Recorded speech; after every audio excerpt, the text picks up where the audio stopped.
Ma'am अगर woman empowered हुई तो सोसाइटी में क्या बदलाव आ सकते हैं? कि खुद को खोकर हमें माँ नहीं बनना है, खुद को संवार कर माँ बनना है, ताकि आप आने वाली पीढ़ियों को एक मजबूत विरासत दे पाएं। कि आपने आपके बच्चे के लिए आपका करियर छोड़ा, तो आप ये सोचिए कि आप इनडायरेक्टली आपके बच्चे को ब्लेम कर रहे हैं। बच्चा स्कूल आता है, उसको गेट पे उसका पेरेंट छोड़ता है और वो बच्चा रन करके अपने टीचर के पास जा रहा है और उसको हक कर रहा है। मतलब हर्बल प्रोडक्ट्स को और ऑर्गेनिक प्रोडक्ट्स को एज ए रूटीन लेके चलना चाहिए, तो वो अपने आप ही आपको हेल्दी फील कराएगा।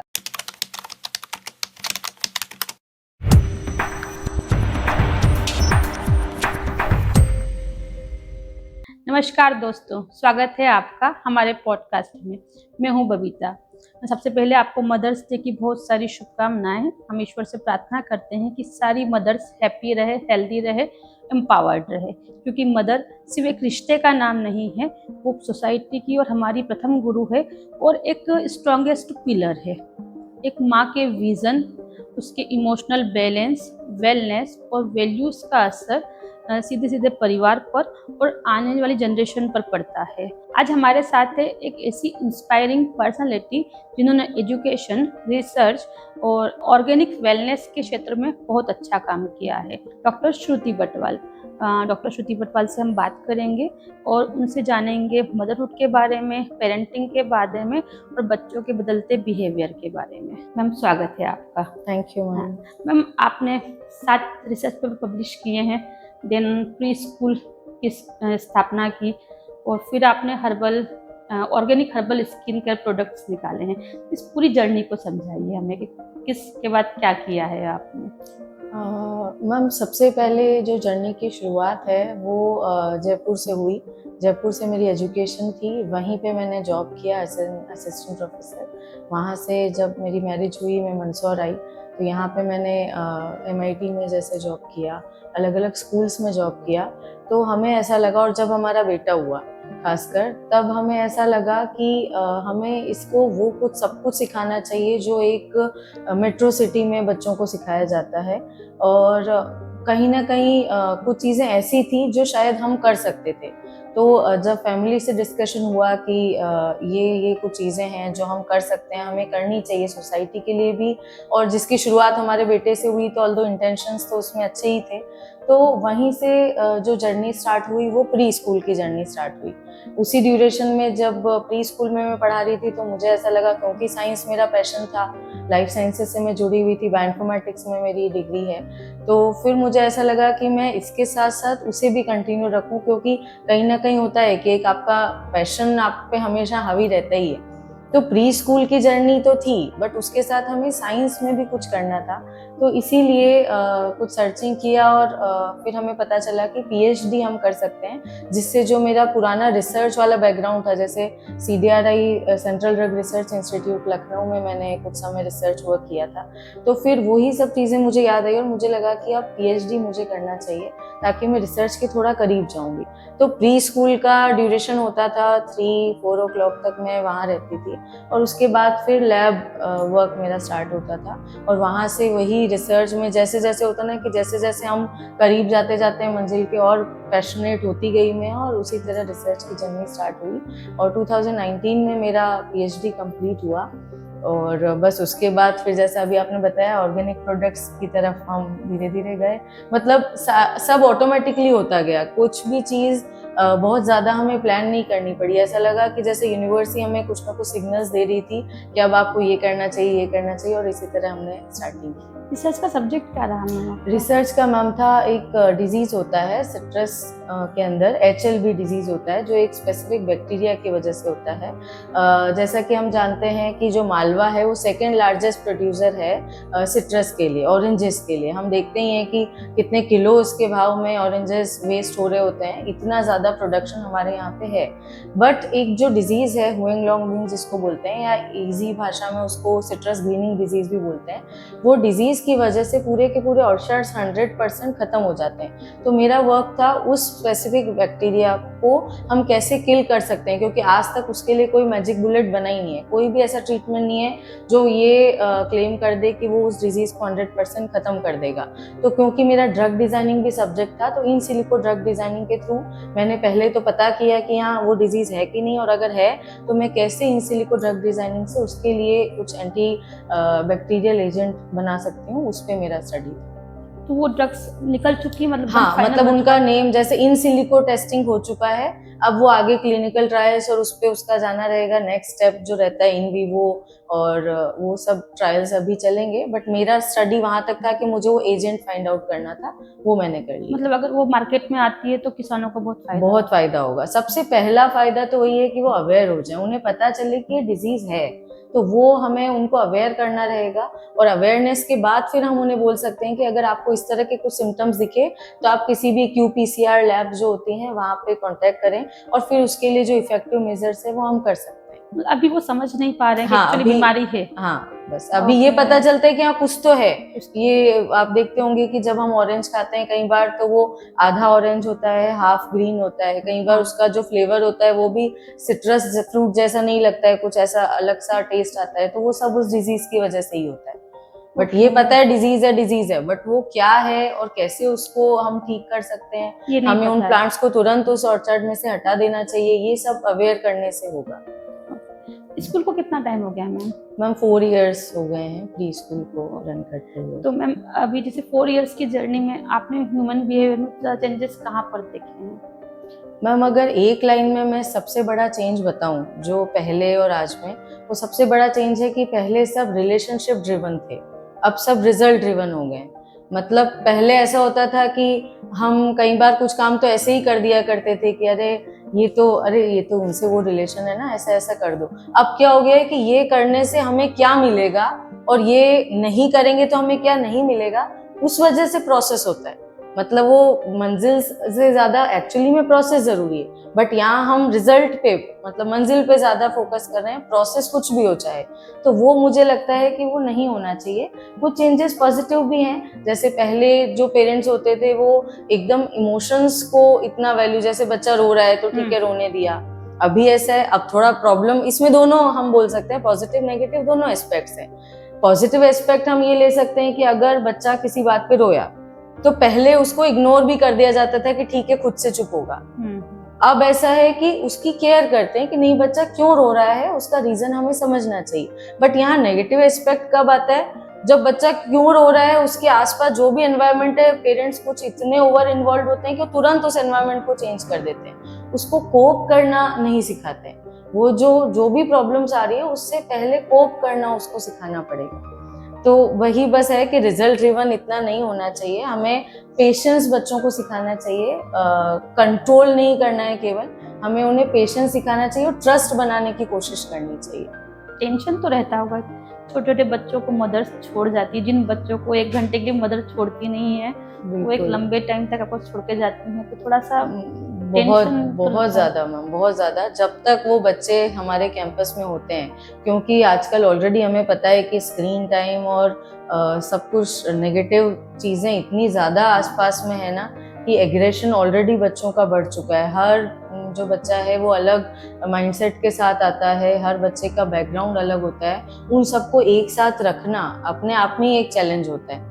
और जैसा मैंने आपको बताया कि कुछ पेरेंट्स ओवर इन्वॉल्व होते हैं, आज इसने क्या पढ़ा, आज इसने क्या सीखा, आज हुआ कि नहीं, A to Z आया कि नहीं, ये सारे आंसर्स का जवाब देना और फिर उस बच्चे को सेफ रखना, सबसे बड़ी बात उसको सेफ रखना। क्योंकि 2 बच्चे हैं, मान लो उनको एक ही टॉय चाहिए, एक बच्चा उधर आया, दूसरे बच्चे ने भी उधर झपटा, अगर टीचर जाएगा संभालने में, इतने में कुछ तो हो ही जाता है। बट हाँ ये है कि हम कोशिश करते हैं कि जब तक बच्चे हैं उन्हें 100% सिक्योर एनवायरनमेंट में हम रखें। मुझे लगता है ये काम एक मदर ही बहुत अच्छे से कर सकती है। बिल्कुल मैम, मदर वाला इमोशन होना बहुत जरूरी। मतलब जैसे मुझे हर कोई बच्चा दिखता है ना, तो उसमें मुझे मेरा बच्चा दिखता है, मुझे ऐसा लगता है कि अगर मैं इस बच्चे के साथ ऐसा ट्रीट करूंगी तो हो सकता है मेरा बच्चा जहाँ भी है उसके स्कूल में भी उसके साथ ऐसा ट्रीट हो।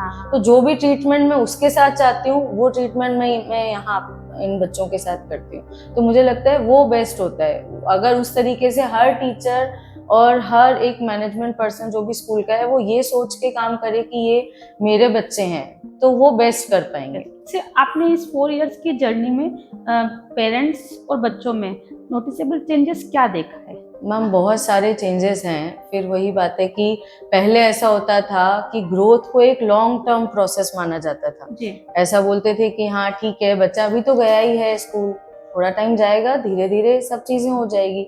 बट आजकल क्या हो गया है कि टाइम नहीं मिलता है इतना, स्कूल्स को भी टीचर्स को भी टाइम नहीं मिलता है। उन्हें ऐसा लगता है कि बस तुरंत बस बच्चा गया, 10 दिन के अंदर इसको ये हो जाना चाहिए, 20 दिन के अंदर ये आ जाना चाहिए, और 30 दिन में तो ऐसा हो जाना चाहिए, और 1 साल में तो परफेक्ट हो जाना चाहिए। बट परफेक्ट होने से ज़्यादा हमें ये देखना पड़ेगा कि वो कनेक्ट बना पाए कि नहीं। मेरे हिसाब से अगर एक बच्चा स्कूल आता है, उसको गेट पे उसका पेरेंट छोड़ता है और वो बच्चा रन करके अपने टीचर के पास जा रहा है और उसको हक कर रहा है, ये बेस्ट है। इसके बाद किसी भी चीज की मुझे नहीं लगता कि जरूरत है, क्योंकि कनेक्ट बन गया है ना, तो आगे तो सब चीजें हो ही जाएगी। तो बस वो एक ट्रस्ट जो बोलते हैं, एक ही वर्ड है ट्रस्ट मैम इसके लिए, क्योंकि प्री स्कूल से बहुत छोटे बच्चे हैं, ट्रस्ट बिना कुछ भी काम नहीं हो सकता। तो एक ट्रस्ट बहुत ज़रूरी है। और एक चीज़ अच्छी जो हुई वो एक और ये भी है कि जब पेरेंट्स बहुत अवेयर होते हैं तो उससे एक जो ओवरऑल क्वालिटी स्टैंडर्ड है एजुकेशन का वो इम्प्रूव भी होता है। तो अच्छा है कि वो हर थोड़े समय में अपडेट लेते रहते हैं कि अभी आपने क्या कराया, कैसे कराया, तो इससे एक स्टैंडर्ड भी राइज हो रहा है। तो वो भी एक शहर के लिए बड़ी बात ही होती है कि अगर सारे पेरेंट्स इस तरह से अवेयर हो गए तो वो एक स्टैंडर्ड बढ़ा देंगे एजुकेशन का भी और सिटीजन्स के माइंडसेट का भी। अभी आपको लगता है ना कि एजुकेशन सिस्टम को नॉलेज से ज़्यादा बिहेवियर पे फोकस करना चाहिए? बिल्कुल करना चाहिए मैम, क्योंकि नॉलेज तो आजकल जो है टिप्स पे, हैंड टिप्स पे हो गई है। आपने अपना फ़ोन लिया, कुछ भी किसी ने पूछा कि ये क्या होता है, आपने तुरंत अपना फ़ोन लिया, विदिन सेकेंड्स आपको पूरी उस पर थ्योरी मिल जाएगी, फैक्ट्स फिगर्स जो आप चाहते हैं मिल जाएंगे। नॉलेज आप 1 सेकेंड में ले सकते हैं, बट किसी का भी बिहेवियर आप चेंज नहीं कर सकते एक बार वो जो सेट हो गया।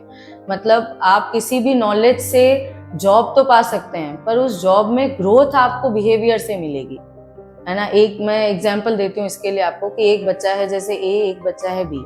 जो ए बच्चा है उसने 100% स्कोर किया, हमेशा टॉपर रहा, कभी कोई पीयर प्रेशर या कोई भी ऐसा स्ट्रेस कि वो कुछ नहीं कर पा रहा, ऐसा कोई स्ट्रेस उसने कभी फेस ही नहीं किया। बट जब वो जॉब में जाएगा उसके साथ बहुत सारे चैलेंजेस आएंगे, वहाँ हर जगह नॉलेज काम नहीं आएगी, वहाँ जिसको हम बोलते हैं ना व्यवहारिक ज्ञान, वो बहुत काम आता है। तो ये तो ए बच्चा था। अब एक बी बच्चा है जो एवरेज रहा, उसको नॉलेज है, बहुत ज्यादा नहीं बट हाँ नॉलेज है, बट उसे ये पता है कि पीयर प्रेशर को कैसे हैंडल किया जाता है, जो बॉस की डेडलाइंस हैं उसको कैसे टाइम पे कंप्लीट किया जाता है, उसे टाइम मैनेजमेंट पता है। अब ए वाले बच्चे को तो कुछ मैनेज करना ही नहीं पड़ा ना, वो तो स्मार्ट रहा, शुरू से 100% टॉपर रहा। बट बी वाले को तो बहुत कुछ मैनेज करना पड़ा। रिलेशंस में जो लोग आएंगे, रिश्तेदार जो आते हैं, वो अलग प्रेशर बनाते हैं, हर कोई पूछ रहा है भाई आजकल क्या कर रहे हो, तो वो सब प्रेशर उसने हैंडल करना सीख लिया। तो डिप्रेशन, एंजाइटी जैसे वर्ड्स वो बी वाले बच्चे के लिए नहीं है, बट ए वाले बच्चे के लिए हैं। तो यहाँ पे नॉलेज केवल काम नहीं करी ना, जो बी वाला बच्चा है वो बहुत अच्छी ग्रोथ लेगा, क्योंकि हर प्रेशर को वो हैंडल कर पाएगा। तो मुझे ऐसा लगता है कि बिहेवियर पे फोकस ज्यादा जरूरी है। फैक्ट्स तो एक बार को आप फोन में सेकंड्स में निकाल पाएंगे, तो बिहेवियर के लिए मतलब सिलेबस ही इसका सॉल्यूशन नहीं है। एक ऐसा करिकुलम बनना चाहिए जिसमें इमोशनल क्वेश्चन पे, वैल्यूज पे भी ध्यान दिया जाए। आप स्कूल में इन सब बातों पे फोकस करते हैं? जी मैम, बिल्कुल। मुझे ऐसा लगता है कि वैसे भी जो ये प्री स्कूल ईयर्स होते हैं जिसमें 2 to 5 ईयर्स मेनली बोला जाता है, तो इसी में बच्चे का नेचर बन जाता है। जैसे एक एरिक एरिक्सन्स थ्योरी है जो हम पढ़ाते हैं हमारे टीचर्स को भी, तो उसमें हम यही पढ़ाते हैं कि 0 to 1 ईयर में क्या है, 1 to 2 ईयर, इस तरह से हर ईयर में हम उसे, जैसे हम छोटे हैं, बहुत छोटा बच्चा है, उसने पहली बार कुछ खाने की कोशिश की और घर वालों ने सबने बोली अरे अरे रहने दो बेटा, फैल जाएगा, अभी मैस हो जाएगा बहुत। तो वो बच्चे को वो याद रहेगा, चाहे वो अभी उस समय एक्सप्रेस नहीं कर पा रहा है, बट उसके सबकॉन्शियस माइंड में वो चीज रहेगी कि जब भी मैंने कुछ खुद करने की कोशिश की थी तो मुझे सबने रोका था कि कुछ गलत ना हो जाए। तो जब वो बड़ा होगा, वो बच्चा, उस बच्चे को ये ध्यान रहेगा कि मैं कुछ भी नया करूंगा तो हो सकता है कुछ गड़बड़ हो जाए, मैं कुछ मिस कर दूं, तो इसलिए ठीक है जो सब कह रहे हैं मैं वही करूं। तो ये सब चीजें, ये सब शेपिंग प्री स्कूल में हो जाता है। तो यही सब हमारा पर्पस रहता है कि उन्हें पढ़ाई से ज़्यादा हम ये भी सिखाएं कि वैल्यूज़ क्या होती है, आपको एक कॉन्फिडेंट पर्सन कैसे बनना है, वो सबसे ज़्यादा ज़रूरी है। अगर एक पर्सन कॉन्फिडेंट है ना, तो वो अपने आप हर चीज़ का सॉल्यूशन निकाल लेगा, ऐसा मेरा मानना है।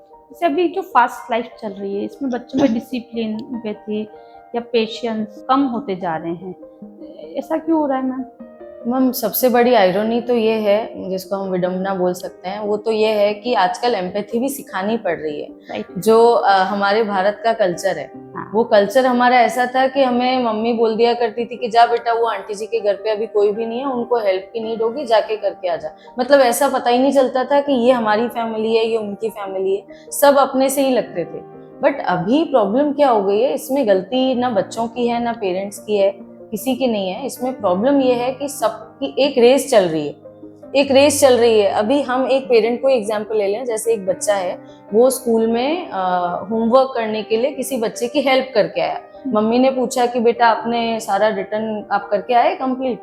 बोलेगा नहीं मम्मा, वो उसको हेल्प की जरूरत थी तो मैंने थोड़ी उसको हेल्प कर दी।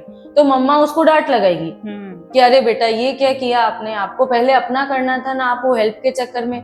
यहाँ वो बच्चे ने फिक्स कर लिया कि भाई हेल्प के चक्कर में मैं पीछे रह जाता हूँ और मेरी मम्मा से भी मुझे डांट पड़ती है। तो अब वो जब बड़ा हुआ, वो कहीं जॉब करने गया, कहीं हॉस्टल में रहने गया, कहीं भी बाहर गया, तो उसको वो ध्यान रहेगा। वही चीज है कि मतलब वो उसके नेचर में आ जाएगा कि भाई हेल्प करने से तो पीछे रह जाते हैं। तो यहाँ फिर एम्पैथी अलग से सिखानी पड़ेगी फिर उसको। तो ये प्रॉब्लम एक्चुअली नींव से ही शुरू हो रही है। तो हमें किसी भी मतलब वैल्यू सिखाने के लिए या हर चीज के लिए शुरुआत घर से ही करनी पड़ेगी। जब बच्चा स्कूल से घर आए तो उसे हमें ये पूछना पहले जरूरी है कि आज आपने बेटा क्या अच्छा काम किया, आज आपके कौन से फ्रेंड्स आए थे, आज आपके कौन से फ्रेंड्स नहीं आए थे बेटा, आपको उनकी याद आई, क्या कमी लगी आपको उनके नहीं आने से। अच्छा, आपके टीचर ने आज आपको किस बात पे प्रेज किया, क्या चीज आज आपने सबसे अच्छी की। फिर लास्ट में पूछिए कि आज क्या पढ़ाया। तो उसे समझ आएगा कि एम्पैथी, वहां पे फिर एम्पैथी सिखाने वाली चीज नहीं होगी, वो इनबिल्ट आएगी, वो उसके नेचर में आ जाएगी। नेचर में आ जाएगी। बच्चे एक्चुअली वही करते हैं, हम जो सिखा रहे हैं वो नहीं सीखेंगे। बिल्कुल, बच्चे आजकल नेक्स्ट जनरेशन है, जेन ज़ी जिसको बोलते हैं, जो सिखा रहे हैं वो और नहीं सीखेंगे, वो सीखेंगे जो वो देख रहे हैं। अगर हम घर पे उन्हें वैसा एनवायरनमेंट देंगे तो अपने आप वो चीज उनमें इनबिल्ट आती जाएगी, आपको सिखानी भी नहीं पड़ी और उन्होंने सीख ली। वो हमें करना पड़ेगा। मैम, डिजिटल एक्सपोजर का अब बच्चों पर और फैमिलीज पर क्या इम्पैक्ट दिखती हैं? क्या हो रहा है कि स्क्रीन टाइम जो होता है ना, सबसे मतलब दोनों चीज़ें हैं। हर चीज़ का मैम पॉजिटिव नेगेटिव एस्पेक्ट होता है। यहाँ अगर हम इसके अफेक्ट की बात करें तो अफेक्ट तो ये हो रहा है कि पेशेंस बहुत कम हो गया है। क्योंकि जैसे रील्स आप देखेंगे कि जो अगर कोई वीडियो बड़ा भी है ना, तो उसको 40-50 सेकंड तक मैक्सिमम कोई देखेगा, उसके बाद स्क्रॉल कर देगा कि अरे इतना नहीं। तो पेशेंस बहुत कम होता जा रहा है, क्योंकि स्क्रीन टाइम की वजह से अपने ब्रेन के कुछ कम्युनिकेशन, न्यूरोनल कम्युनिकेशन पे बहुत अफेक्ट पड़ता है। तो उस वजह से वो क्या, उसको स्क्रीन टाइम उनको एक तो फ्रस्ट्रेट कर देगा, एक उनको पेशेंस बिल्कुल कम कर देगा, एक स्ट्रेस अपने आप में आ जाता है। स्क्रीन आप खुद नोट करिएगा कि कई बार जब आप कुछ 1-2 घंटे आप कभी टीवी देख रहे हैं या कोई स्क्रीन आपने देख लिया, तो उसके बाद आपका बिहेवियर एक थोड़ा सा नेगेटिव हो जाता है, आप थोड़े फ्रस्ट्रेटेड हो जाते हैं। आपको खुद ही लगने लगता है कि अरे मैंने इतना टाइम वेस्ट कर दिया, ये काम नहीं हुआ, ये काम, आप एकदम इधर उधर, मतलब बहुत हड़बड़ी हो जाएगी। तो वो कहीं ना कहीं ब्रेन पे इम्पैक्ट डालता ही है। अब दूसरी बात ये हुई कि फिजिकल कम्युनिकेशन उससे खत्म हो गया। आप फोन पे जिसका वीडियो कॉल आया है उससे आप बिल्कुल सही बात कर रहे हैं सामने, और जो आपके पास बैठा हुआ है उससे आप बात नहीं कर रहे हैं। मतलब आप फोन पे जो कुछ भी है उनसे बात पूरी हो रही है आपकी, और फिजिकल कम्युनिकेशन खत्म हो गया। तो इस वजह से जो दूसरा नुकसान हुआ वो ये हुआ कि आपका EQ कम हो जाता है। आप ये नहीं समझ पाते हैं कि सामने वाले के मन में क्या चल रहा है, हमारे कुछ कहने से क्या वो हर्ट तो नहीं हुआ, या हमारे कुछ कहने से उसे अच्छा लग रहा है क्या। मतलब वो अच्छा बुरा सही गलत ये सब डिफरेंशिएट करना मुश्किल होता जा रहा है जैसे जैसे जनरेशन आगे बढ़ रही है। तो ये तो बहुत बड़ा नुकसान है। मैंने ऐसे बहुत से लोग देखे हैं मैम, जैसे कि बर्थडे, मतलब मैं अपने बर्थडे का ही बोलती हूँ कि वो मुझे फेसबुक पे विश कर रहे हैं, व्हाट्सएप पे ग्रुप पे विश कर रहे हैं, बट सेम डे अगर मिल जाएंगे तो फेस टू फेस विश नहीं करते। मुझे बड़ा अजीब लगता है कि ऐसा क्यों होता है। ध्यान ही नहीं रहा ना। वही जो मैं बोल रही हूँ ना कि एक फीलिंग की जो कद्र हुआ करती थी ना पहले, इमोशंस की जो कद्र होती थी कि नहीं इसको कैसा लगेगा। कई बार मुझे ध्यान है हम भाई बहन खेलते थे तो कैरम खेलते थे हम, तो कई बार जानबूझ के छोटे भाई बहन के लिए हम हार जाते थे, क्योंकि हमें ये पता है कि अगर ऐसा मैं जीत गई तो इसको शायद हर्ट हो जाएगा। तो वो हर्ट होना, फीलिंग, किसी को क्या हो रहा है, किसी को बुरा तो नहीं लग रहा है, किसी ने कुछ रिक्वेस्ट किया कि ये खा लो, तो हम एक बाइट खा लेंगे। बट आजकल क्या ये सब इमोशंस थोड़े खत्म होते जा रहे हैं, और इसमें गलती किसी की भी नहीं है। एक्चुअली इन सब चीजों को नेचुरली एनवायरनमेंट सपोर्ट नहीं कर रहा है। कोई कुछ करना भी चाह रहा है, अब जैसे मान लो कोई बच्चा गेम नहीं खेलता है, तो एक बहुत बड़ा पीयर प्रेशर जो मैंने मेरे घर में देखा कि एक बच्चा बिल्कुल फोन नहीं लेता, उसे गेम्स के नेम्स वगैरह पता ही नहीं है, बट वो जब स्कूल जाएगा उससे उसके फ्रेंड्स पूछेंगे कि अरे पता आजकल इस गेम में ऐसा ऐसा आ रहा है, तो वो बोलेगा मुझे तो पता ही नहीं है। वो घर आएगा, उसकी मम्मी से लड़ेगा कि मम्मा आपकी वजह से फोन नहीं देखा मैंने, और ये गेम्स तो मुझे पता ही नहीं, और सब बच्चे मेरी हंसी उड़ाते हैं। तो कुल मिला के प्रॉब्लम एनवायरनमेंट ही इन चीजों को सपोर्ट नहीं कर रहा है। तो एनवायरनमेंट को बनाने वाले हम लोग ही हैं। तो हम धीरे धीरे अगर कोशिश करेंगे तो ये सब चीजें ठीक हो पाएंगी। मतलब आपका है कि पेरेंट्स को भी पहले मोबाइल छोड़ना पड़ेगा। बिल्कुल, एक वो मैं अभी वही उस चीज पे आऊंगी मैं कि हमें एक दिन भर में एक कुछ टाइम ऐसा रखना चाहिए जिसमें पूरी फैमिली विदाउट स्क्रीन रहेगी। मतलब एक कुछ आधा घंटा 1 घंटा तो बिल्कुल स्ट्रिक्टली ऐसा होना चाहिए जहाँ पे किसी के पास भी फोन नहीं है। तो वो क्या होगा, जैसे ये रूल हमने फैमिली में अप्लाई किया और सब लोग इस रूल को मान रहे हैं, तो इससे बच्चे को 2 फायदे होंगे। एक तो ये कि वो रूल्स को रिस्पेक्ट करना सीखेंगे, है ना, और दूसरा उसका बेनिफिट ये हो जाएगा कि कुछ समय के लिए स्क्रीन नहीं लिया तो उसको ये लग रहा है कि स्क्रीन बिना भी तो लाइफ है, कितना अच्छा लग रहा है। अपने आप 2-3 दिन बिना स्क्रीन पेरेंट्स और बच्चे दोनों रहेंगे ना तो सबको ही अच्छा लगेगा। तो वो उन्हें ये भी समझ आने लगेगा कि स्क्रीन बिना भी लाइफ है। ऐसा नहीं है कि स्क्रीन यूज नहीं किया तो मतलब ऐसा लगता है आजकल तो मॉर्निंग हुई और फोन देखेंगे नहीं। पहले तो कराग्रे वस्ते लक्ष्मी किया करते थे, है ना, पूरा वो प्रोसेस हुआ करता था। और आजकल क्या प्रोसेस है, आंखें बंद है, फोन पहले ढूंढ रहे हैं, फोन पहले देखेंगे कि इसमें कुछ तो नहीं आया, उसके बाद हम। तो यही सब चीजें बच्चा देख रहा है, उसको ऐसा लगता है अब 6 क्लास में ही बच्चे को लगने लग जाते हैं कि आप भी तो इतना फोन देख रहे हैं तो मैं भी फोन देखूं। तो वो सब चीजें उसे जरूरी लगने लग गई, तो वो हमारी वजह से ही है। तो हमें घर से शुरुआत करनी चाहिए। नो स्क्रीन टाइम का एक रूल बना देना चाहिए। खाने के टाइम कोई स्क्रीन नहीं देखेगा, या 1 घंटा कुछ भी ऐसा होगा जब कोई स्क्रीन हाथ में नहीं लेगा, तो बच्चा भी रूल्स को रिस्पेक्ट करेगा। और स्क्रीन को लेके एक उसका एक लिमिटेशन जो हम बोलते हैं ना कि हम तो इसको बहुत समझाते हैं 1 घंटा ही देखना चाहिए, मानता ही नहीं है, क्योंकि आप नहीं मान रहे हैं इसलिए वो नहीं मान रहे। भाई बच्चा जिद्दी है, बच्चा जिद्दी नहीं है, आप भी हैं, बस वो मानना पड़ेगा कि आप, वैसे बच्चा किसी चीज का मन नहीं, गेस्ट आए उन्होंने बोला कि बेटा ये पोएम बोल के सुना, बच्चे ने नहीं सुनाई, तो आप बार बार बोलेंगे बेटा सुना दो, बेटा सुना दो। अब एक्चुअली जिद बच्चा नहीं कर रहा है, आप कर जिद तो आप कर रहे हैं। उसका अगर अभी मन नहीं है, वो डेमो पीस नहीं है ना, उसका अभी मन नहीं है, तो आप उसको जिद करेंगे तो भी वो नहीं बोलेगा। आपने अगर 4 बार जिद कर दी, वो 8 बार करेगा। तो वहीं से फ्रस्ट्रेशन की शुरुआत होती है, और फिर अगले दिन वो सब जो टेंशन है ना वो स्कूल पे चली जाती है कि क्या मैम ये तो कुछ बोलता भी नहीं है, गेस्ट आते हैं। वो एक्चुअली मैंने बच्चों का देखा है, वो बिल्कुल अगर हमने बोला है सुना दे, वो कभी नहीं सुनाते, कभी नहीं सुनाएंगे। बाद में वो घर में भी कुछ वो भी कर खेलते देंगे, खेलते वो सब बातें सुना देंगे। ये तो बहुत होता है मैम, प्री स्कूल्स में सबसे ज्यादा होता है। जैसे कि बच्चा खेल रहा है, खेल खेल में वो सब बोल रहा होगा कि वो एक डॉल है, डॉल को अपनी पोएम सुना रहा है, उसको सिखा रहा है, एज ए टीचर उसको ABCD सिखा रहा है, वो सब करेगा। बट अगर किसी के सामने उससे पूछा गया तो बच्चा नोइंगली बताता ही नहीं। तो वो प्रॉब्लम एक्चुअली क्या हो जाती है कि उससे वो एक थोड़ा प्रेशर फील होता है, उसे ऐसा लगता है कि सबकी नजरें मेरे तरफ ही है। तो बस वही है ना कि यहाँ भी ध्यान हमें कॉन्फिडेंस पे देना है। एक कॉन्फिडेंट सिटीजन बनाने के लिए हमें कोशिश करनी है। उसको ABCD अगर 4 दिन बाद भी आएगा तो चल जाएगा। उसे ये पता होना चाहिए कि कोई आया है तो उसको ग्रीट कैसे करना है गेस्ट को, उसे हमें पानी के लिए पूछना है या हमें प्रणाम करना है, ये उसे पहले सिखाना पड़ेगा। बाकी सब तो अपने आप आ ही जाएगा एज के साथ। आपके अकॉर्डिंग जो ट्रेडिशनल मदर्स हैं और जो आज वर्किंग मदर्स है, दोनों के चैलेंजेस सेम है या अलग अलग हैं? मैम स्ट्रेस लेवल तो सेम है, बस ये हो सकता है कि थोड़ा स्ट्रेस का तरीका अलग है। जैसे कि पहले जो ट्रेडिशनल मदर्स हैं जिन्हें होम मेकर्स कहते हैं हम, उनके साथ ये प्रॉब्लम होगी कि वो फाइनेंशियली डिपेंडेंट है, बट वो अपनी आइडेंटिटी के लिए एक्चुअली लड़ रही है। उनको ये नहीं पता, जैसे वो कहीं भी गई, किसी गेस्ट के यहाँ गई, किसी फैमिली फंक्शन, उनकी पहचान क्या होती है कि उनकी वाइफ है, उनकी बेटी है, उनकी बहू है, मतलब वो कहीं ना कहीं मैम कोई भी वुमेन हो, मुझे इतनी श्योरिटी है कि वो वुमेन को अंदर ही अंदर ये चीज खाती है। हर एक ऐसी कई वुमेन मदर से मैं मिलती हूँ डे टू डे लाइफ में, जो पेरेंट्स भी हैं हमारे, वो ये बोलते हैं कि मैम मैं कौन हूँ। एक्चुअली उसको खुद की पहचान नहीं पता है। उसको वो सबकी माँ बनना, बेटी बनना, वो सब ठीक है, उसको बुरा नहीं लग रहा है, आप उसको सेल्फिश मत समझिए, बट आप ये तो सोचिए कि उसकी खुद की आइडेंटिटी कुछ रही नहीं। तो उसे सबसे बड़े दो जो स्ट्रेस हैं वो ये होते हैं कि उसकी आइडेंटिटी कुछ नहीं है, उसे पता है, और सेकंड फाइनेंशियली डिपेंडेंट है।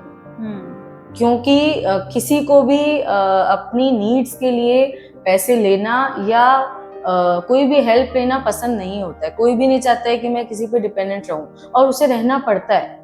तो वो नौबत आनी नहीं चाहिए। मतलब हर किसी को अपने घर से ही कुछ ना कुछ ऐसा करना ही चाहिए कि वो फाइनेंशियली डिपेंडेंट ना रहे किसी पे, इंडिपेंडेंट हो, और एक अपनी आइडेंटिटी, उसकी पहचान ये हो कि वो डॉक्टर श्रुति है। उसकी पहचान केवल ये ना हो कि ये उसकी पत्नी है, बहू है, वो तो है ही ना, वो पहचान तो है ही। जैसे मेल्स हैं तो उनकी भी पहचान है ही ना। अब जैसे कई बार हम देखते हैं एक जो बहुत बड़ी, मुझे, हम रोड पे निकलते हैं ना, आप भी नोटिस करिएगा, होर्डिंग्स लगे होते हैं तो उसमें पत्नी के नाम के बाद पति का नाम लिखा जाता है, बट क्या किसी पति के नाम के बाद पत्नी का नाम लिखा जाता है? नहीं लिखा जाता। मैम ये भी है, और अभी तो पॉलिटिक्स में एक अलग से आ गया है कि ये सरपंच पति है, ये पार्षद पति है। तो पार्षद पत्नी की पोस्ट आज तक नहीं बनी है, पर ये पति की पोस्ट अभी से बनी हुई है। बिल्कुल मैम, बस वही है मैम कि वो लड़ रही है आइडेंटिटी से। अब दूसरी महिला, वर्किंग मदर्स की बात करते हैं हम, जो हम बहुत अच्छे से शायद समझ पाते हैं जी। उसका गिल्ट ये है कि वो फाइनेंशियली तो बिल्कुल इंडिपेंडेंट है, उसको पैसे किसी से नहीं मांगने पड़ रहे हैं, पर समय की कमी है। वो हर समय इस गिल्ट में रहती कि कहीं मैं अच्छी वाइफ तो हूँ कि नहीं, मैं अच्छी डॉटर इन लॉ तो हूँ कि नहीं, क्या मैं अच्छी मदर हूँ, क्या मैं अपने बच्चे के लिए अच्छा कर पा रही हूँ। मतलब है दोनों ही गिल्ट में। मतलब 72, रिसर्च ये कहती है मैम, 72% मदर्स इस डिप्रेशन में होती हैं कि वो अच्छी पत्नी, अच्छी माँ नहीं है। तो हम अगर एक हेल्दी मदर सोसाइटी में नहीं अगर रह पा रही है ना, तो वो सोसाइटी तो अपने आप ही गर्त में जा रही है। मुझे ऐसा लगता है उस मदर को हमें कंपेयर नहीं करना चाहिए, उसकी केयर करनी चाहिए, उसे समझने की कोशिश करनी चाहिए, और हर महिला को अपनी एक आइडेंटिटी देने के लिए हेल्प करना चाहिए। वो अपनी खुद की पहचान प्राउडली बताए कि मैं ये हूँ, मैं केवल इनकी उनकी नहीं हूँ, मैं खुद ये हूँ, ये उसे बताना चाहिए। तो जैसे मदर्स का जो स्ट्रेस होता है या मेंटल वेलनेस होती है, इसका इफेक्ट पूरी फैमिली पे पड़ता है, सोसाइटी पे पड़ता है? बिल्कुल पड़ता है मैम। मुझे इसके लिए भी एक बात याद आई मेरे बचपन की, कि जैसे मम्मी का जिस दिन मूड खराब होता था तो मम्मी बिल्कुल घर ऊपर नीचे, मतलब मदर का मूड घर का मूड है, शॉर्ट में अगर मैं बोलूँ तो।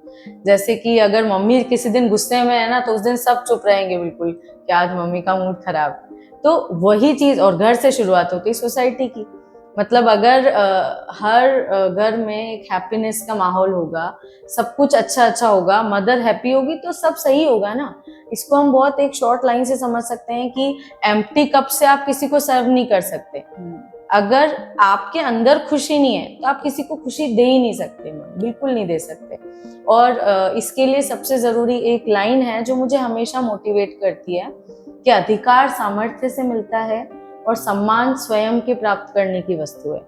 ये बात कर्ण को कृष्ण ने कही थी, जब कर्ण बहुत कंप्लेन कर रहे थे कि भाई आपने मेरे साथ बचपन से ऐसा किया, पहले मुझे छुड़वा दिया मदर से, और बहुत कुछ वो बोल रहे थे। तो उन्होंने ऐसा बोला कि जो अधिकार है ना, वो तो सामर्थ्य से मिलता है। अगर आप में कैपेबिलिटीज हैं तो आपको राइट्स मिलेंगे, बट अगर आप में कैपेबिलिटीज नहीं है तो you can not complain to any other.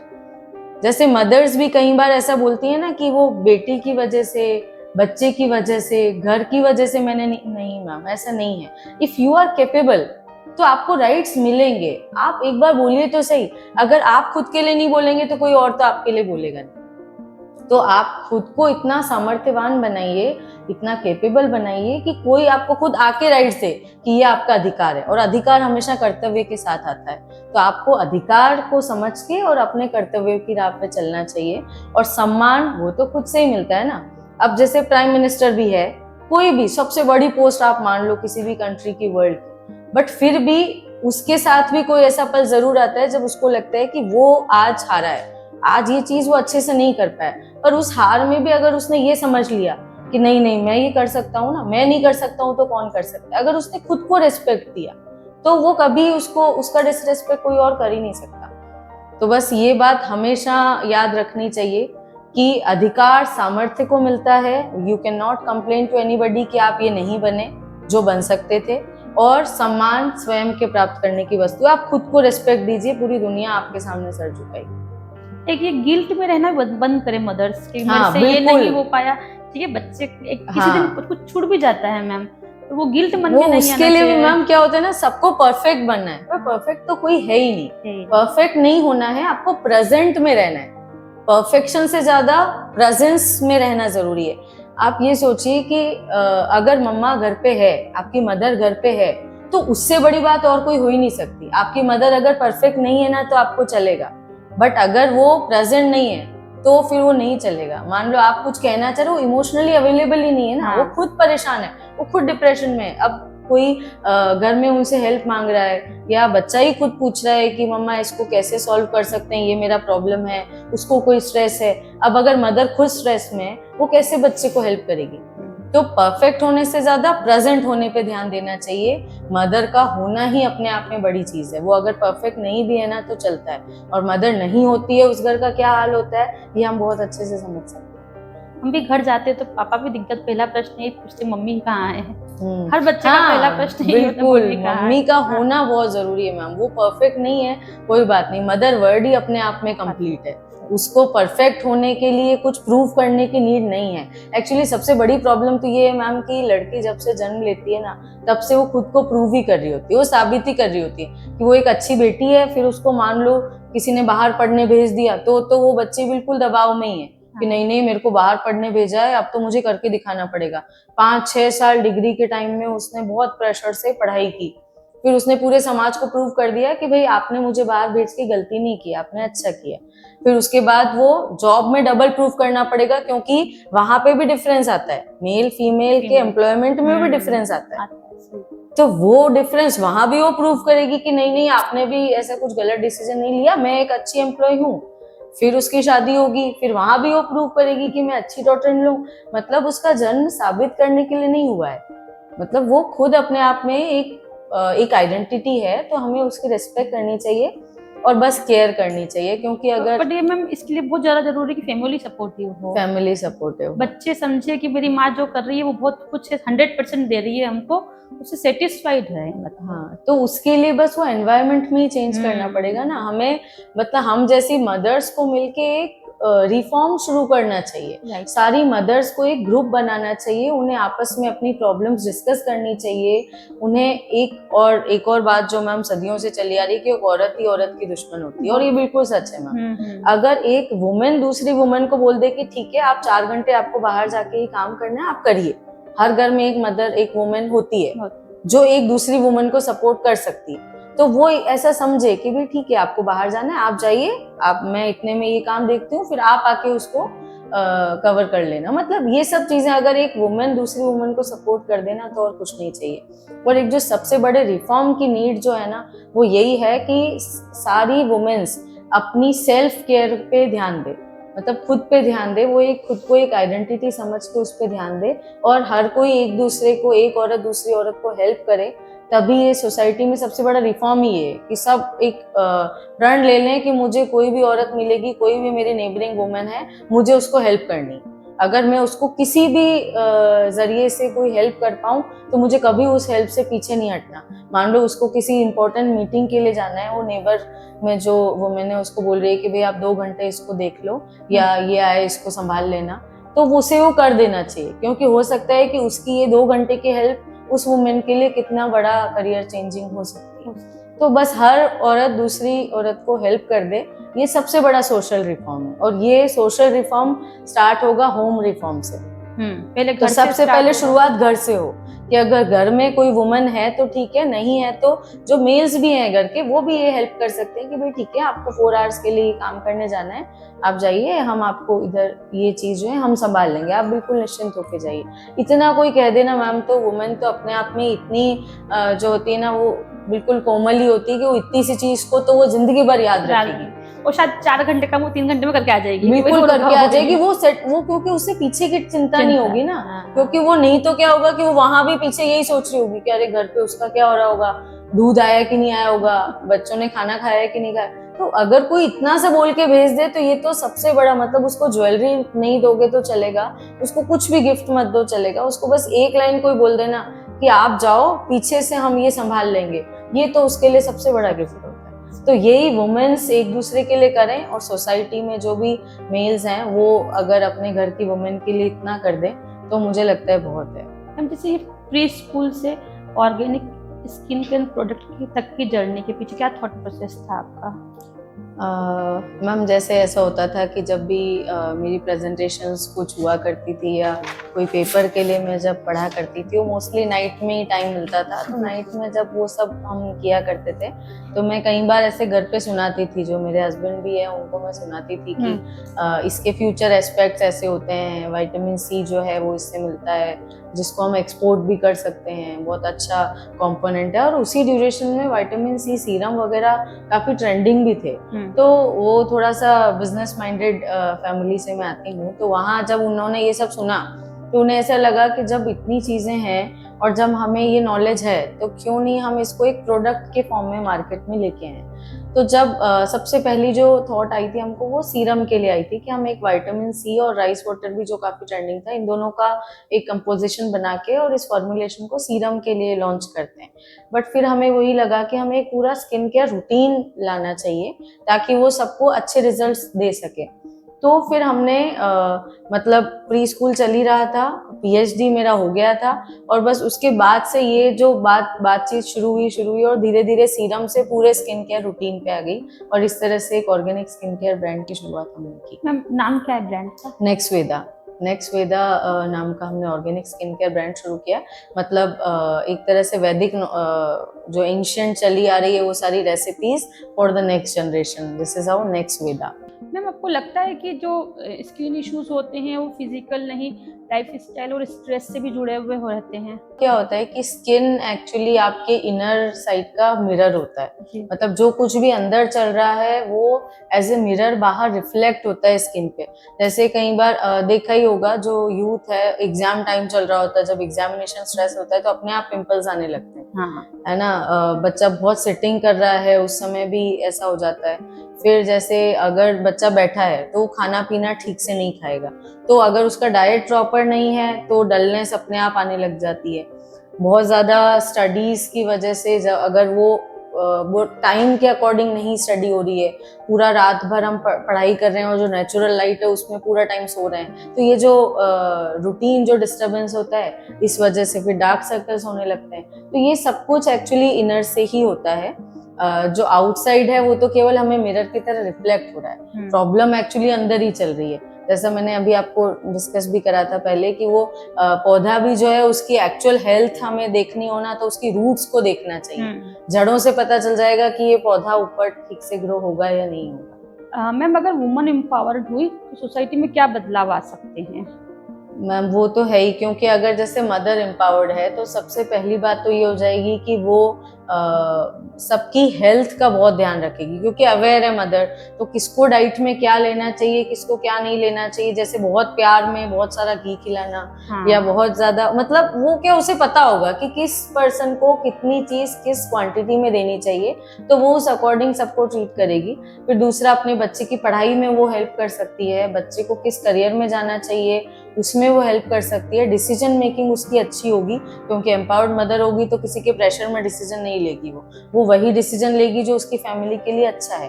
तो वो डिसीजन मेकिंग भी घर की अच्छी होगी और फ्यूचर तो अच्छा होगा ही। मैम स्कूल एजुकेशन और पेरेंट्स अपब्रिंगिंग के बीच बेटर अलाइनमेंट कैसे लाया जा सकता है? एक्चुअली मैम क्या होता है कि बहुत ज़रूरी है कि जो रूल्स स्कूल में सिखाए जा रहे हैं उन रूल्स को घर पे रिस्पेक्ट मिले। जैसे कि मान लो स्कूल में ऐसा सिखाया गया है कि आपको मॉर्निंग में जैसे ही आप जाते हैं आपको सरस्वती माता को प्रणाम करना है, आपको क्लासरूम में जाके प्रेयर करना है, लंच से पहले भी आपको प्रेयर करना है, रफ क्लोथ लगा के प्रेयर करना है, नेल्स कट होने चाहिए, हेयर्स पूरे टाइड होने चाहिए, ये सब चीज़ें स्कूल में होती है। अब अगर मान लो वही बच्चा घर पे गया वो घर पे गया, मम्मी ने उसको बोला ठीक है बेटा जल्दी जल्दी हैंड वॉश कर ले, आजा आजा भूख लगी होगी, खाना खा लो। आते ही वो बच्चे ने खाना खाया। अब उसने क्या देखा कि जब मैं स्कूल में था तो मैंने पहले प्रणाम किया, पूरा प्रोसेस था, उसने उस प्रोसेस को फॉलो किया, तब उसको खाना मिला।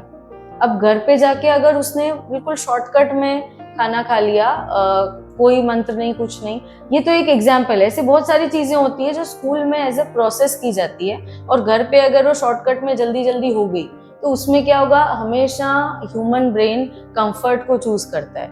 वो धीरे धीरे क्या चूज करने लगेगा कि घर पे कितना आराम है, हर चीज आराम से हो जाती है, कोई प्रेशर नहीं है, तो वो कंफर्ट को चूज करते करते वो फिर घर की चीजों को सही मानने लगता है। कई बार ऐसा होता है कि स्कूल ने कोई रूल दिया है कि भाई ये आपको इतनी देर ये करना है, इतनी देर ये, अगर घर पे उसने डिस्कस करते हुए सुन लिया फैमिली मेंबर्स को कि अरे ये क्या है, स्कूल वाले नए नए बात पे रूल लाते रहते हैं, ये भी कोई बात है क्या, बच्चे ने सुना कि ये अथॉरिटी को ट्रस्ट नहीं कर रहे हैं, ये रूल्स को ट्रस्ट नहीं कर रहे हैं, नहीं ओबे कर रहे हैं, इसका मतलब जब बड़े नहीं कर रहे हैं तो भी चल रहा है, तो अगर मैं भी रूल्स नहीं मानूं तो चलेगा। तो ये सब चीजें एक चाइल्ड ब्रेन को कंफ्यूज करती है, और कंफ्यूजन में बच्चा हमेशा कंफर्ट को चुनेगा। वो क्योंकि कंफ्यूज है कि स्कूल ऐसा बता रही है, घर ऐसा बता रहा है, अभी वो कंफ्यूज है। अगर इस कंफ्यूजन में उसको लगा कि कंफर्ट ज्यादा इधर है तो वो घर को ही चुनेगा ना, फिर तो वो हो ही नहीं पाएगा जो ग्रोथ हम चाह रहे हैं। और फिर एट लास्ट प्रेशर आएगा स्कूल पे कि आप तो बोलते हो ये सिखा दोगे, आपने सिखाया नहीं। वहां पे वो 4 घंटे है, बट वहां वो बाकी सभी 20 आवर्स वो घर पे है। तो दोनों को अलाइन रहना चाहिए। जैसे कि कुछ इंसिडेंसेस ऐसे होते हैं कि मान लो बच्चा रो रहा है या कोई वर्क वो टाइम पे नहीं कर रहा है, तो स्कूल को चाहिए कि वो उसकी मदर से बात करे, कॉल करे, बच्चे को नहीं पता है। और कभी भी पेरेंट्स को कोई भी ऐसा कॉल आ रहा हो, स्कूल से कोई कॉल आ रहा हो, तो कोशिश करना चाहिए कि बच्चे के सामने इस तरह की बातें ना करे कि अरे मैम देखो ना ये तो मान ही नहीं रहा है। उसको ऐसा लगेगा कि स्कूल तो कंप्लेन करने का सोर्स होता है, बस वहां तो सब कंप्लेन ही करते हैं, प्यार तो कोई करता नहीं।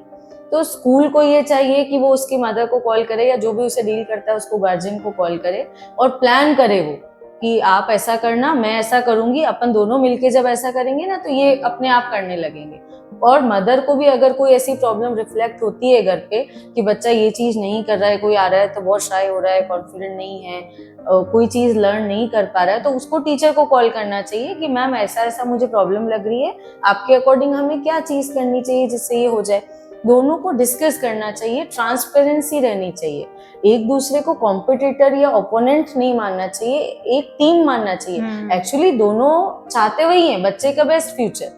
भाई कोई भी दुश्मन नहीं है बच्चे का, ना टीचर है, ना स्कूल मैनेजमेंट है, ना पेरेंट है, सबका गोल क्या है, बच्चे का बेस्ट फ्यूचर।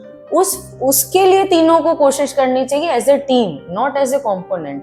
तो आप ऐसे अगर टीचर ने कोई कंप्लेन कर दी तो उसको डिफेंड मत करो कि अरे मेरा बच्चा ऐसे कैसे बोल दिया, या पेरेंट ने कोई कंप्लेन कर दी कि आपने स्कूल में, तो स्कूल को भी चाहिए कि वो डिफेंड ना करे, वो समझे कि भाई मदर अगर ऐसा कुछ कह रही है तो हो सकता है कोई चीज हमने नहीं की हो बट अनइंटेंशनली हो रही हो। तो दोनों को मिलजुल के प्लान आउट करना चाहिए, स्ट्रेटेजी बनानी चाहिए ताकि बच्चे की ग्रोथ हो। ये ट्राइंगल है, बच्चा बीच में है, पेरेंट और टीचर वो बेस बनाते हैं। तो पेरेंट और टीचर अगर साथ हैं तो बच्चा ग्रोथ करेगा, बट टीचर बेस ही नहीं है तो बच्चा तो गिर ही जाएगा, फिर वो खाई में ही गिरेगा। तो दोनों को साथ में रह के वो चीज करना चाहिए।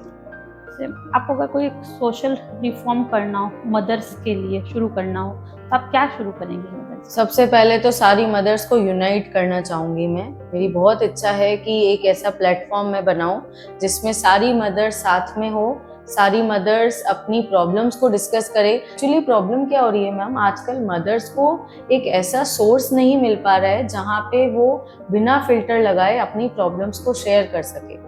और हर एक आदमी को एक कोई ऐसा पर्सन चाहिए होता है या ऐसी कोई कम्युनिटी चाहिए होती है जहाँ पे वो बिना फिल्टर लगाए, जहाँ पे उसको ये डर नहीं हो कि कोई उसको जज कर रहा है। A mother should feel that nobody is judging me and if I share my problem they will solve it. तो उसको सॉल्व करने का सॉल्यूशन मिलना चाहिए। ऐसा नहीं कि उसने अपनी प्रॉब्लम बताई और वो जज करें कि अरे देखा इसको तो ये प्रॉब्लम है। मतलब एक यूनिटी हो जानी चाहिए सब मदर्स में, एक पर्टिकुलर सिटी की, और सब मदर्स उस प्लेटफॉर्म पे आके अपनी अपनी प्रॉब्लम्स को शेयर करें। अगर कोई पेरेंटिंग टिप्स लेना चाहती हैं, पॉजिटिव पेरेंटिंग टिप्स, वो ले। जैसे कि जो ऑर्गेनिक या हर्बल कुछ प्रोडक्ट्स हैं उनका डिस्कस करे वो, कि कैसे उसको एज ए रूटीन माने। मतलब एक्चुअली ये कोई भी हेल्थ या कुछ भी चीज एक जार में नहीं मिलती है, वो रूटीन में मिलती है। तो वो डिस्कस करे कि भाई एक कोई कम्युनिटी बनाए जिसमें वो डिसाइड करे कि हाफ एन आवर हमें योगा करना है, इतने टाइम के लिए हमें कोई हेल्दी हैबिट फॉलो करनी है। ये सब चीजें, हेल्दी रूटीन्स वो आपस में डिस्कस करे, पेरेंटिंग के टिप्स आपस में डिस्कस करे, क्योंकि वो सीखनी पड़ ही रही है। आज की जो जेन ज़ी है इसको संभालने के लिए पहले पेरेंटिंग सीखनी नहीं पड़ती थी, आजकल सीखनी पड़ रही है, क्योंकि बच्चों के ब्रेन अपने एज से 5 इयर्स आगे बढ़ रहे हैं। अभी फिर उनका नेचर भी चेंज हो गया, नेचर चेंज हो रहा है ना। तो वो क्या, बस मैम एक रिफॉर्म, ये बहुत इच्छा है मेरी कि मैं करूं कि एक प्लेटफॉर्म बने जहां सारी मदर साथ हो, एक दूसरे को सपोर्ट करे, क्योंकि हर एक मदर को दूसरी मदर की नीड है और हर कोई अपनी मदर के पास तो जा नहीं सकता है। तो सब मदर्स आपस में एक दूसरे को अपना हेल्पिंग हैंड समझे, सब उस प्लेटफॉर्म पे आके अपनी प्रॉब्लम डिस्कस करे और उन पे सॉल्यूशंस निकाले। केवल प्रॉब्लम डिस्कस ही ना करे,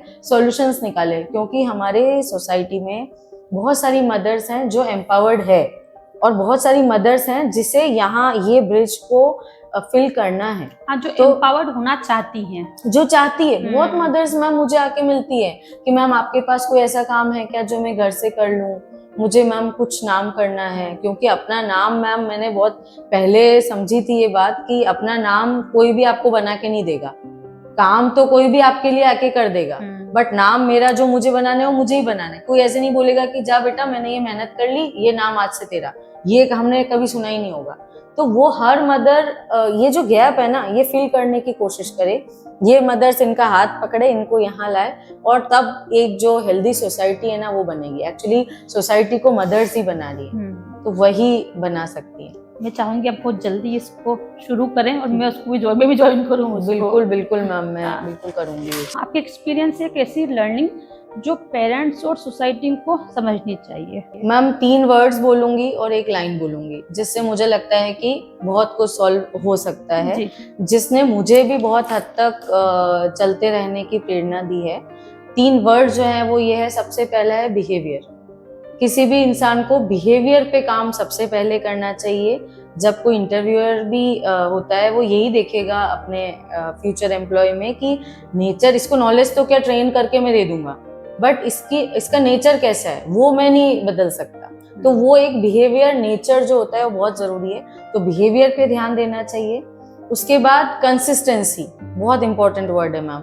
अगर हम थोड़ा चले, थक गए, रुक गए वहीं पे, तो आप खत्म है, क्योंकि तब तक दूसरे लोग आप पे पैर रख के आगे जा चुके होंगे। तो सबसे फर्स्ट वर्ड है बिहेवियर, सेकंड वर्ड है कंसिस्टेंसी, और थर्ड है पॉजिटिविटी जी। अगर ये 3 शब्द किसी ने अपनी लाइफ में उतार लिए ना, तो मुझे ऐसा लगता है कि उसको कोई रुकावट नहीं रोक सकती। और वैसे भी ग्रेटनेस के पे अगर आपको पहुंचना है ना, तो ये बहुत सारी मुश्किलें तो आएगी, बहुत समय आप इतने पीछे चले जाओगे कि ऐसा लगेगा कि अब आप आगे जा ही नहीं पाओगे। बट आप जैसे गुलेल पीछे जाती है तो कितना आगे शूट करती है ना, तो पीछे भी जाओ तो बस ये 3 वर्ड हमेशा ध्यान रखना है, behaviour, consistency, positivity. Behaviour, consistency, positivity. अगर ये 3 शब्द आपने फॉलो कर लिए हैं, इनके लिए कोशिश की है, तो आप कभी पीछे नहीं आएंगे। और एक जो लाइन है, क्योंकि मैम हमारा फीमेल ओरिएंटेड स्टाफ है, कई बार बहुत थक जाते हैं सब, पेरेंट्स का बहुत प्रेशर आजकल बढ़ गया है, इसने 2 रोटी कम क्यों खाई, आधा बाइट कम क्यों खाया, बॉटल इतनी ही क्यों फिल है, पूरी क्यों नहीं खत्म हुई, या इसने ये वाला फ्रूट में आधा ही क्यों खाया, इसको वॉमिट क्यों हुआ, वॉशरूम कितनी बार गया, सब चीज़ का आंसर उसको देना पड़ता है। बहुत स्ट्रेस हो जाते हैं कई बार वो। और अगले दिन क्या होता है कि फिर उसको चार्ज होना पड़ता है ना, क्योंकि बच्चे बहुत जल्दी सेंस कर लेते हैं कि आज मैम टेंशन में। अब क्या है कि मैम को तो टेंशन फ्री दिखना है, बट है तो सब इंसान ही ना कहीं ये सब चीज़ें उसको स्ट्रेस में डाल देती है। तो ऐसे समय पे मुझे कई बार एक लाइन बहुत रिपीट करनी पड़ती है कि नदियाँ हमेशा समुद्र की तरफ ही जाती है। क्या आपने कभी किसी नदी को डेजर्ट की तरफ जाते हुए सुना है? नहीं जाएगी।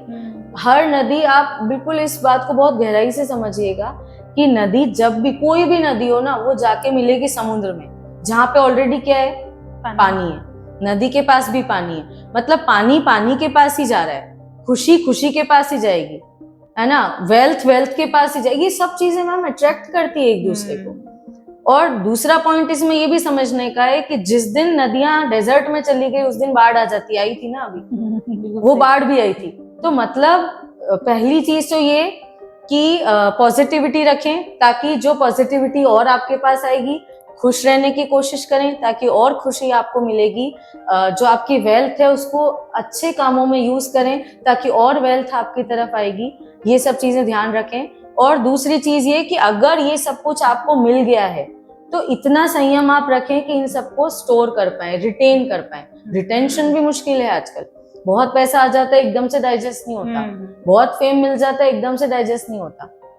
तो वो जो चीजें है ना, उसको सहन करना भी आना चाहिए। तो इससे हमें दो सीख मिलती है। एक तो ये कि खुश रहना है ताकि और खुशी मिले, और दूसरा ये कि अगर डेजर्ट है तो उसको नदियां उसकी तरफ गई इसलिए भी नहीं है क्योंकि वो उसको रोक नहीं पाएगा।